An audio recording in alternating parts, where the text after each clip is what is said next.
बिस्मिल्लाहिर्रहमानिर्रहीम। Dear students, अस्सलाम वालेकुम। आज का जो हमारा टॉपिक है 9th केमिस्ट्री का चैप्टर नंबर 3, उसमें हम अटामिक साइज़ या अटामिक रेडियस के बारे में पढ़ेंगे।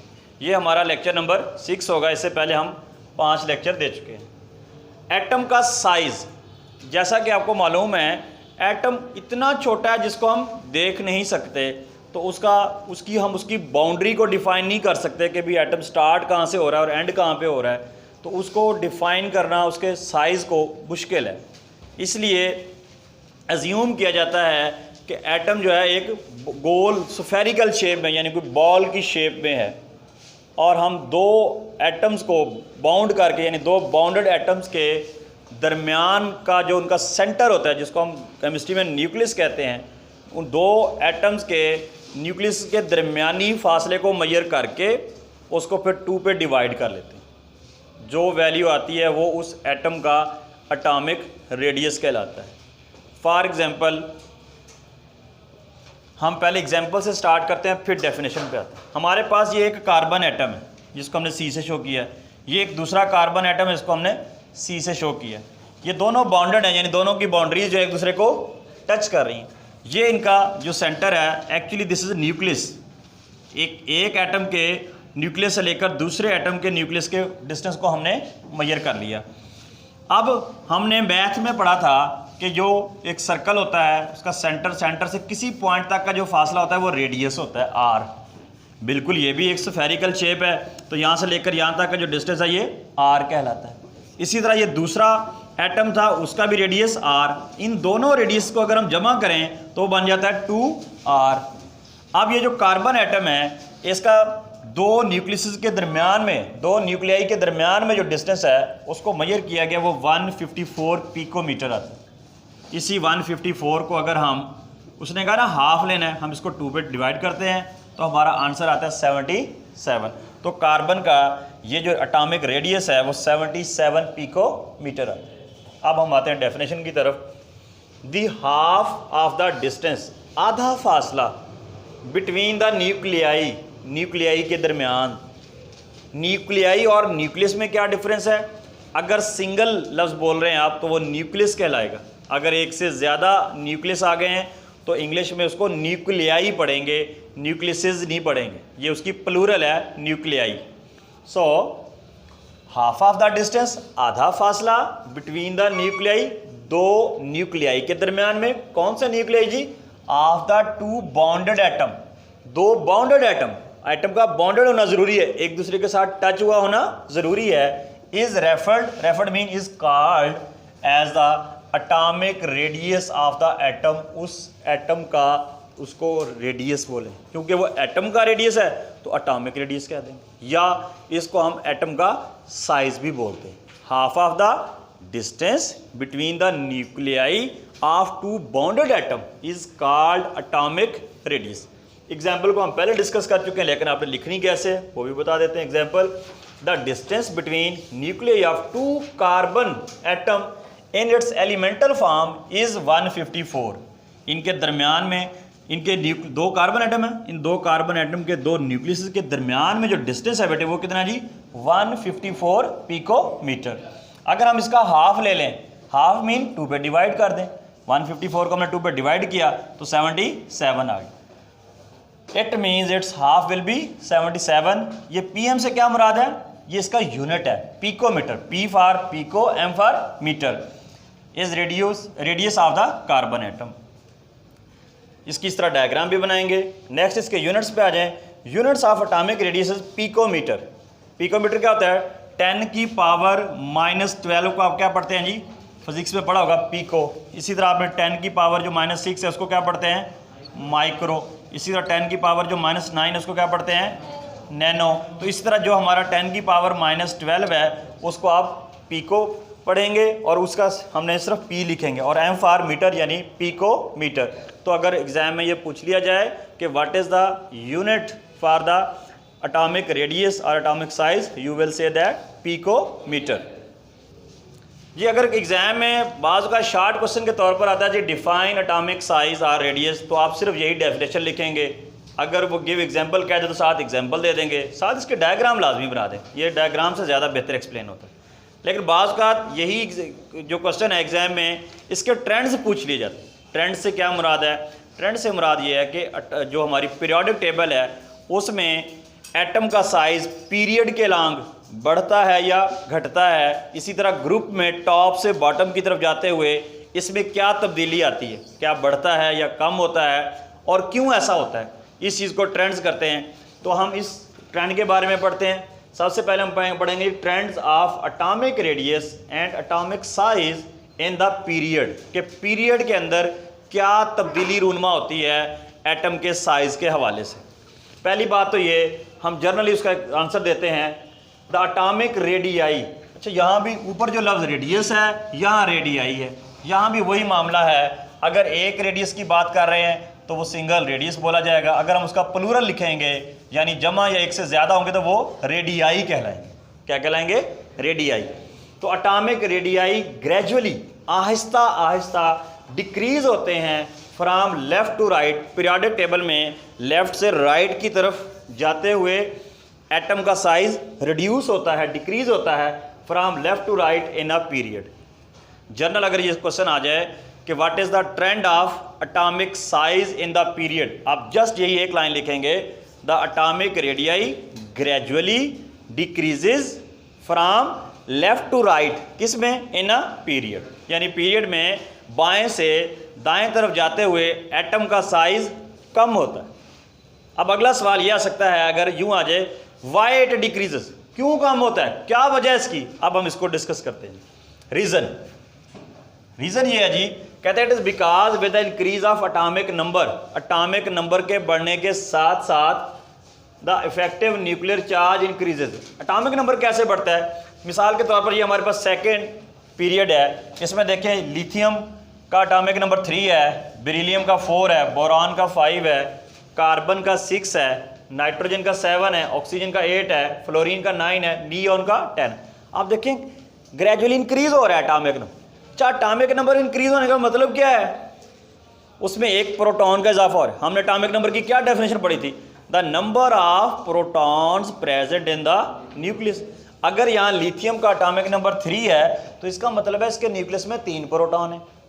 अगर बेरिलियम का एटॉमिक नंबर 4 है तो इसका मतलब है इसके न्यूक्लियस में कितने इलेक्ट्रॉन हैं? 4। और बोरान के पास कितने प्रोटॉन हैं? 5।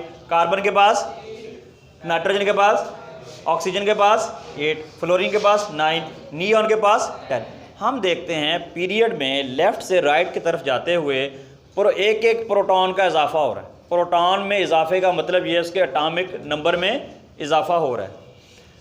एटॉमिक नंबर में इजाफे की वजह से it is because of increase of atomic number the effective nuclear charge increases. ये एक लफ्ज़ आ गया जी, इफेक्टिव न्यूक्लियर चार्ज। हम पहले इसको डिस्कस कर लेते हैं, ये इफेक्टिव न्यूक्लियर चार्ज क्या होता है। देखें मिसाल के तौर पर हमारे पास ये, मैं सोडियम की मिसाल लेता हूँ। सोडियम में 11 इलेक्ट्रॉन होते हैं।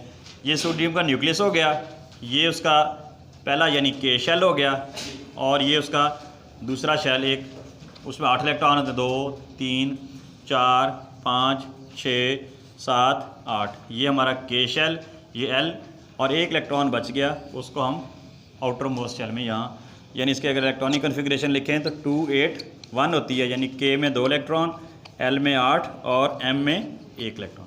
काउंट करके देख लें जी, 1, 2, 3, 4, 5, 6, 7, 8, 9, 10 और ये 11। अब ये जो हमारे पास सेंटर में न्यूक्लियस है, बेसिकली इसमें क्या होते हैं? प्रोटॉन्स होते हैं। प्रोटॉन के ऊपर कौन सा चार्ज होता है? पॉजिटिव। प्रोटॉन के पॉजिटिव चार्ज की वजह से न्यूक्लियस के ऊपर पॉजिटिव चार्ज आ जाता है। हाँ जी, हम बात कर रहे हैं इफेक्टिव न्यूक्लियर चार्ज की, तो न्यूक्लियस के ऊपर हम पी लिख देते हैं, पी फॉर, यानी यहाँ पॉजिटिव चार्ज है, यानी इसके अंदर प्रोटॉन्स हैं और प्रोटॉन्स की वजह से इसके ऊपर पॉजिटिव चार्ज होता है। जबकि जो इलेक्ट्रॉन होते हैं हमारे पास, जो इलेक्ट्रॉन्स हैं, इलेक्ट्रॉन्स के ऊपर हमारे पास नेगेटिव चार्ज होता है और प्रोटॉन के ऊपर क्या होता है जी? Positive charge. अब न्यूक्लियस जो है पॉजिटिव चार्ज होने की वजह से अपने सारे इलेक्ट्रॉनों को अपनी तरफ अट्रैक्ट करता है, because there is attraction between positive and negative. Positive और नेगेटिव में अट्रैक्शन होती है। तो ये जो न्यूक्लियस है ये पॉजिटिव चार्ज वाला है, ये अपने इलेक्ट्रॉनों को, स्पेशली जो वैलेंस शेल वाले इलेक्ट्रॉन है उनको अपनी तरफ खींचता है, अट्रैक्शन होती है। पॉजिटिव और नेगेटिव में अट्रैक्शन होती है ना, तो न्यूक्लियस की कोशिश होती है कि मेरे खास तौर पर जो वैलेंस शेल वाले इलेक्ट्रॉन है मैं उनको अपनी तरफ खींच के रखूँ, अपने करीब करके रखूँ, ताकि कोई दूसरा एटम वहाँ से कोई इलेक्ट्रॉन ना ले सके। ये जो इस न्यूक्लियस का अपने वैलेंस इलेक्ट्रॉन्स को अपनी तरफ खींचना है या खींचने की जो ताकत है उसको हम बोलते हैं इफेक्टिव न्यूक्लियर चार्ज। क्या डेफिनेशन है इफेक्टिव न्यूक्लियर चार्ज की? The force with which nucleus attracts the outer most shell electrons, outer most last shell वाले इलेक्ट्रॉनों को जो न्यूक्लियस अपनी तरफ खींचता है, उस खींचने की जो ताकत है उसको हम बोलते हैं इफेक्टिव न्यूक्लियर चार्ज। मिसाल के तौर पर ये मैं अपने हाथ में अगर न्यूक्लियस बनाऊं कि ये दरमियान में न्यूक्लियस है और ये साइडों पे ये वैलेंस शेल वाले इलेक्ट्रॉन्स हैं, जस्ट लाइक मैं कहता हूँ ये नेगेटिव चार्ज है। अब जब ये दरमियान में जो पॉजिटिव चार्ज है, अगर ये वैलेंस शेल वाले इलेक्ट्रॉन्स को, यानी जिनको मैंने नेगेटिव से शो किया, इनको अपनी तरफ खींचता है, जब ये जितनी ज़्यादा ताकत के साथ खींचेगा, आप देखिए मेरा हाथ उतना श्रिंक होता जाएगा। जितनी वो ज़्यादा फोर्स के साथ न्यूक्लियस अपने वैलेंस इलेक्ट्रॉन्स को अपनी तरफ खींचेगा, उतना मेरा हाथ उसकी तरफ ज़्यादा श्रिंक हो जाएगा। आप देखिए ये हाथ का साइज़ कम हो गया, इससे पहले ये ज़्यादा था। बिल्कुल इसी तरह जब न्यूक्लियस के अंदर प्रोटॉन्स में इजाफा होता है तो उसकी अट्रैक्शन बढ़ जाती है, वो ज़्यादा ताकत के साथ वैलेंस इलेक्ट्रॉनों को अपनी तरफ खींचता है। अब देखें जो हमारे पास लिथियम है, लिथियम में सिर्फ 3 प्रोटॉन है, 3 प्रोटॉन वैलेंस इलेक्ट्रॉन को खींच रहे हैं। उसके मुकाबले में बेरिलियम में 4 हो गए, बोरान में 5 हो गए, कार्बन में 7 हो गए। चलते चलते चलो हम 9 देखते हैं। फ्लोरीन, फ्लोरीन के पास जो इफेक्टिव न्यूक्लियर चार्ज है, यानी न्यूक्लियस के अंदर जो 9 प्रोटॉन है जो वैलेंस इलेक्ट्रॉन को अपनी तरफ खींच रहे हैं, 9 प्रोटॉन वैलेंस इलेक्ट्रॉन को खींच रहे हैं। और अगर हम लिथियम में देखें तो 3, तो किसकी ताकत ज़्यादा होगी, 9 वाले की या 3 वाले की? 9 वाले की। जब 9 लोग मिलकर वैलेंस इलेक्ट्रॉन को खींचेंगे तो उसका साइज कम होगा या ज़्यादा होगा? तो यही वजह है इफेक्टिव न्यूक्लियर चार्ज का जाता है इंक्रीज होता है। जैसे जैसे एटम का नंबर, एटॉमिक नंबर बढ़ रहा है ना, एटॉमिक नंबर का मतलब प्रोटॉन बढ़ रहा है।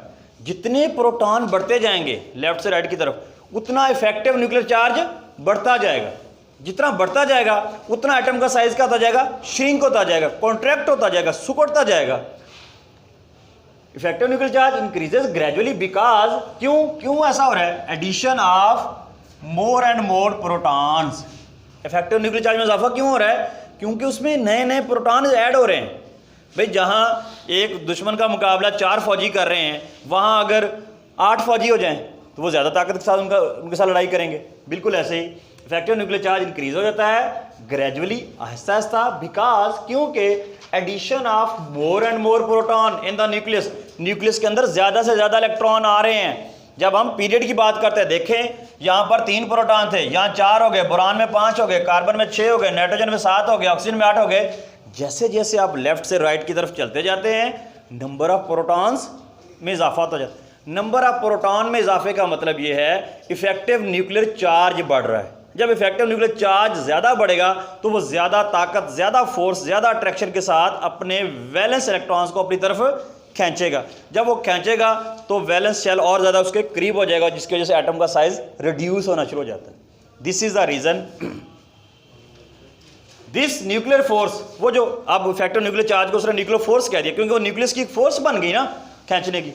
This nuclear force pulls down, pull का मतलब होता है अपनी तरफ खींचना, पुल्स डाउन और कॉन्ट्रैक्ट, या उसको क्या कर देता है, सुकेट देता है outer most shell towards the nucleus. वही बिल्कुल मेरे हाथ वाली एग्जांपल, अगर ये न्यूक्लियस है, ये आउटर मोस्ट इलेक्ट्रॉन है, अगर ये सेंटर वाला न्यूक्लियस ज़्यादा ताकत के साथ अपनी तरफ से इनको खींच रहा है वैलेंस वाले इलेक्ट्रॉन्स को, तो वो इसकी तरफ बढ़ते जाएंगे और इन अदर वर्ड उसका जो हाथ का साइज़ जिसको हम एटम से तशबीह दे रहे हैं वो रिड्यूस हो जाएगा।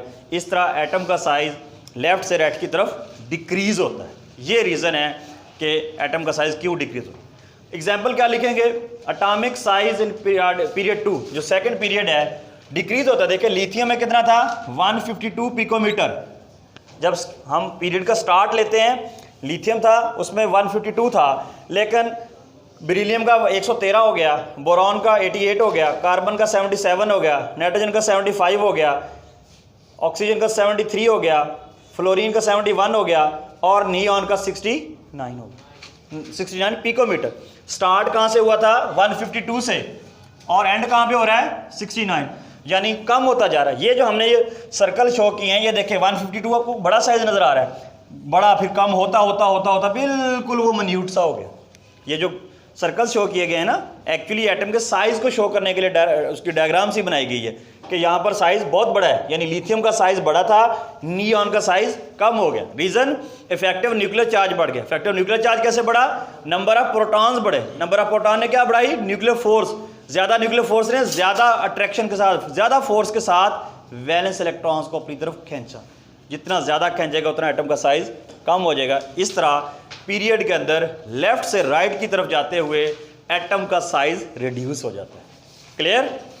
यही बात अब हमने ग्रुप में भी बतानी है कि ग्रुप में क्या होता है जी। अगला ये क्वेश्चन आ जाता है कि right trend of atomic radius या एटॉमिक साइज किस में? इन द ग्रुप।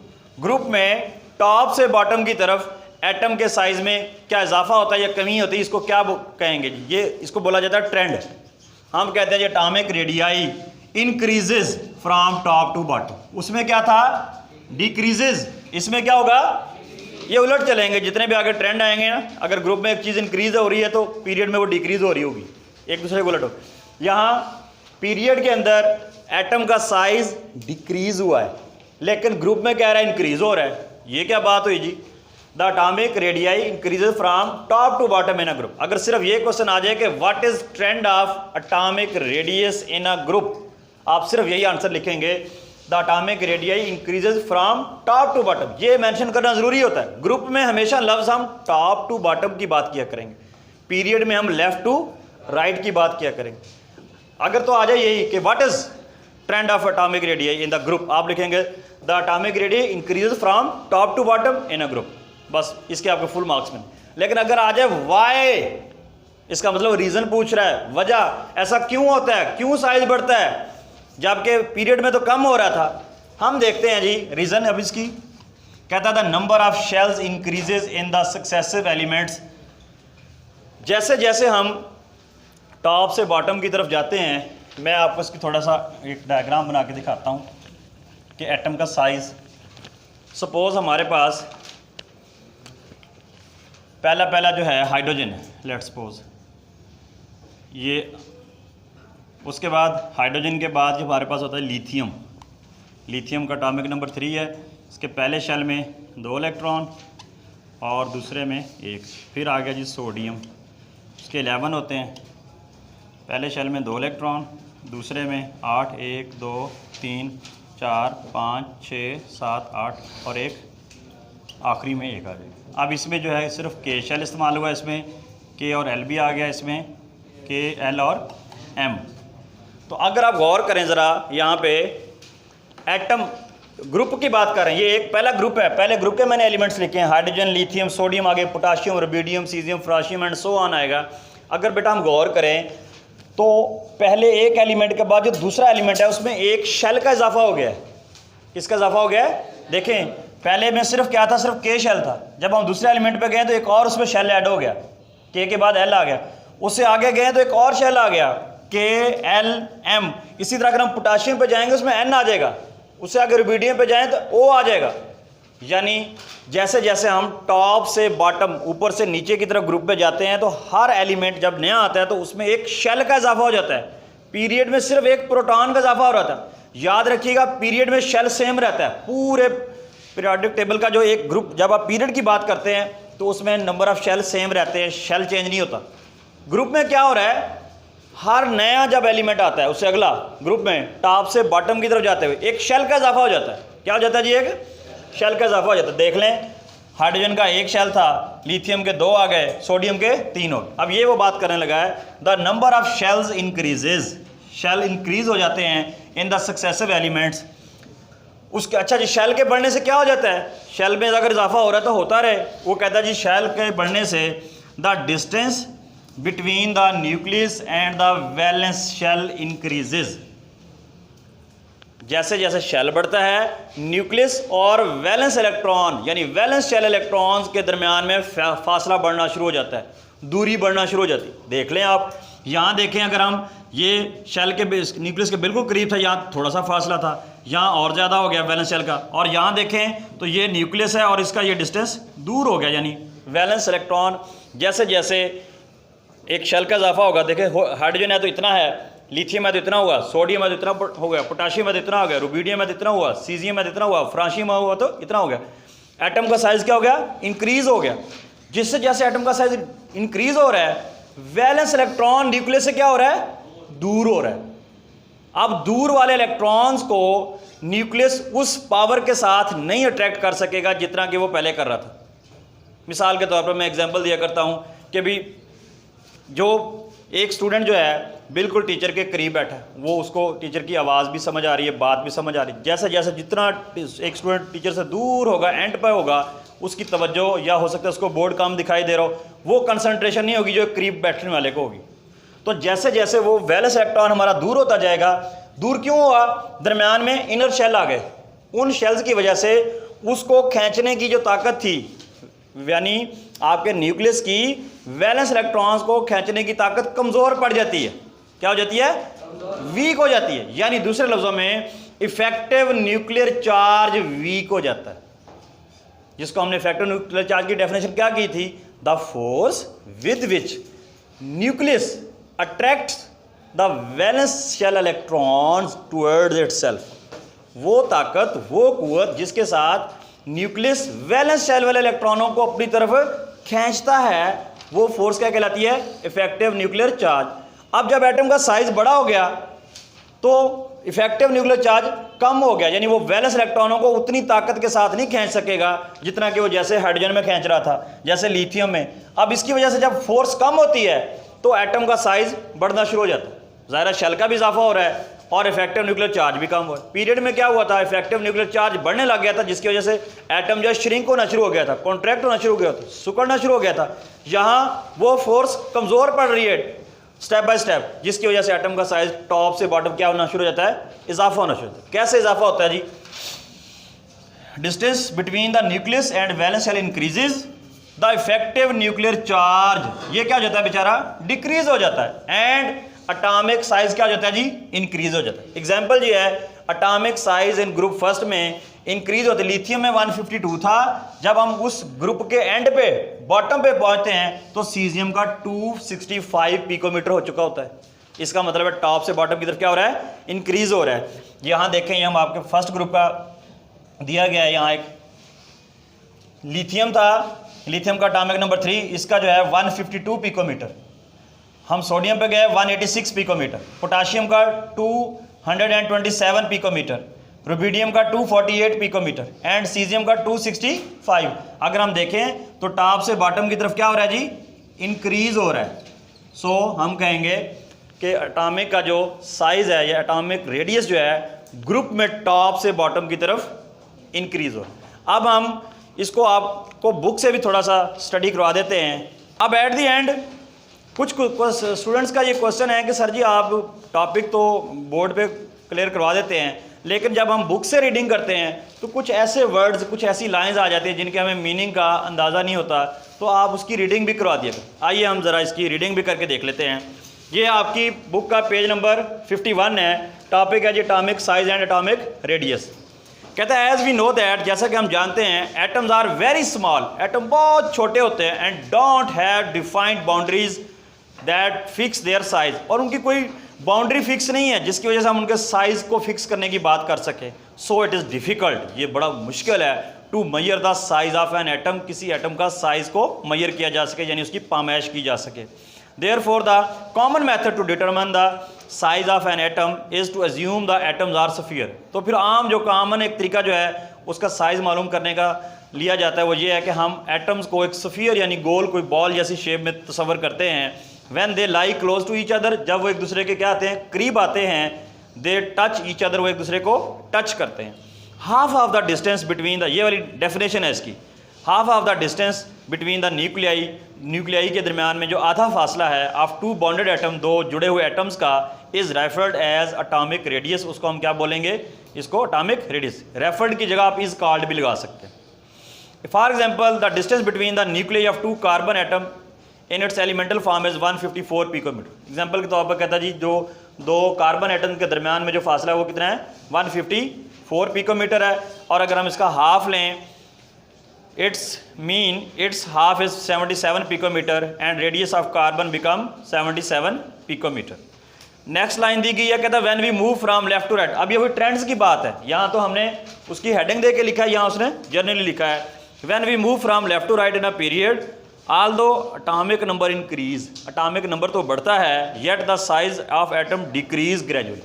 अटॉमिक नंबर में इजाफा हो रहा है, जैसे देखें 3 4 5 6 7 8, लेकिन साइज क्या हो रहा है, श्रिंक हो रहा है। क्या वजह कहता है, it is because with the next page, because increase of atomic number, atomic number के बढ़ने से the effective nuclear charge increases. Effective nuclear charge क्या हो जाता है, इंक्रीज होता है ग्रेजुअली, आहिस्ता आहिस्ता। बिकॉज क्यों, addition of more and more protons in the nucleus, क्योंकि न्यूक्लियस के अंदर ज़्यादा से ज़्यादा इलेक्ट्रॉन ऐड हो रहे हैं। हमने देखा था लिथियम में 3 प्रोटॉन थे तो बेरिलियम में 4 हो गए, बोरान में 5 हो गए, कार्बन में 6 हो गए and so on. But on the other hand इसके बरक्स addition of electron take place in the same valence shell, लेकिन शेल सेम ही रहेगा, शेल नहीं चेंज होगा। That is shell do not increase, there is a gradual increase of effective nuclear charge. इस वजह से एक इफेक्टिव न्यूक्लियर चार्ज में एक आहिस्ता आहिस्ता इजाफा होता है, which increases due to addition of proton. वो किसकी वजह से बढ़ रहा होता है, नए प्रोटॉन्स आने की वजह से। द फोर्स, दिस फोर्स, वो वाली कुव्वत pulls down or contract the outer most shell, वो आउटर मोस्ट शेल को कॉन्ट्रैक्ट कर देती है, सुकेट देती है टूवर्ड्स द न्यूक्लियस, न्यूक्लियस की तरफ। For example atomic size in the period 2 decreases from lithium, lithium का कितना था 152 से कम होते होते नियॉन तक पहुँचते पहुँचते कितना हो गया 69 पिकोमीटर। आगे ये वही जो हमने यहाँ पर आपको शो किया है, यहाँ ये डायग्राम भी उसकी दी गई है कि किस तरह एटम का साइज रिड्यूस हो रहा है। नेक्स्ट पैराग्राफ है द साइज, ये है trend in group. The size of atom are their radii increases from top to bottom in a group. कहता है जो एटम का साइज है टॉप से बॉटम इंक्रीज होता है। Reason, it is because of a new shell of electron is added, नए नए शेल ऐड हो रहे हैं। हमने यहाँ पढ़ा था के शेल ऐड हुआ, फिर एल, फिर M and so on. It is because a new shell of electron is added up in the successive period, यहाँ अलग एलिमेंट आना चाहिए, which decreases the effective nuclear charge. उससे क्या होता है, इफेक्टिव न्यूक्लियर चार्ज कम हो जाता है। इसके अलावा कहते हैं trend of atomic size of transition element has slight variation. जब हम ट्रांजिशन एलिमेंट्स की बात करते हैं तो वहाँ थोड़ी सी चेंजिंग आती है। We consider this series in a period, जब हम उस पीरियड की बात कर रहे हैं उस सीरीज़ में थोड़ी सी वेरिएशन भी आती है। The atomic size of element first reduce, पहले जो है एटम का साइज जो है रिड्यूस होता है, आर कॉन्ट्रैक्ट या वो कॉन्ट्रैक्ट हो जाता है, and then there is increase, फिर थोड़ा सा बढ़ता भी है in it when we move from left to right in the fourth period. ये फोर्थ पीरियड की बात कर रहे हैं कि जब हम उसमें लेफ्ट से राइट की तरफ जाते हैं तो पहले डिक्रीज़ होता है, फिर थोड़ा सा इंक्रीज़ होता है, फिर डिक्रीज़ होना शुरू होता है। ये वेरिएशन सिर्फ फोर्थ में आती है, बाकी जो हमने जो सेकंड वाला स्टडी किया उसमें ऐसा नहीं है।